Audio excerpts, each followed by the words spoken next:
તમે 11 વર્ષથી દરેક જિલ્લામાં જાઓ છો, તમે હિત ને સામે 70 કે 5,000 10,000 25,000 લાખ 2 લાખ 5 લાખ ભેગા થયા છે તો રવા દો ને.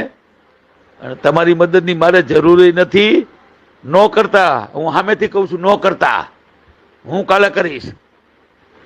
જે થવું એ થાય. તમારી પરીક્ષા લઈ લઈશ, પછી સમાજને પૂછીશ કે સંકલન સમિતિ મારી હારે નથી, તમે છો કે નહીં? નથી તો કાંઈ વાંધો નહીં, મારું રાજીનામું બરાબર છે અને હું જાઉં છું હળમતિયા. બસ આટલું જ કહીશ.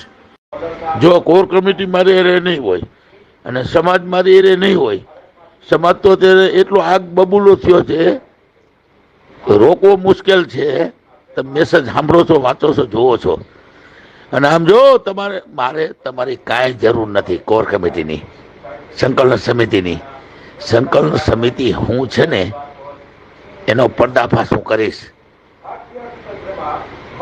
હું 11 વર્ષથી કહેતો આવું છું, તમે સેકલ પાપડ નથી ભાંગો. 11 સમિતિ ભેગી થાય તો માણસ ધારે કરી શકે. એક સમિતિ આટલું બધું કરી શકે તો 11 સમિતિ બરાબર છે, અને 70 સમિતિ ભેગી થાય તો 70 ગણું કરી શકે. તમે સેકન્ડ પાપડ નથી ભાંગ્યો, સમાજને ક્યાં ખબર છે? સરકારને ક્યાં ખબર છે? મને જ ખબર છે. એનો પર્દાફાશ કરીશ, પછી જવાબ આપજો. હાલો, આ ધમકી ચાલો ને, ધમકી જ છે પણ સાચી છે, ખોટી નથી.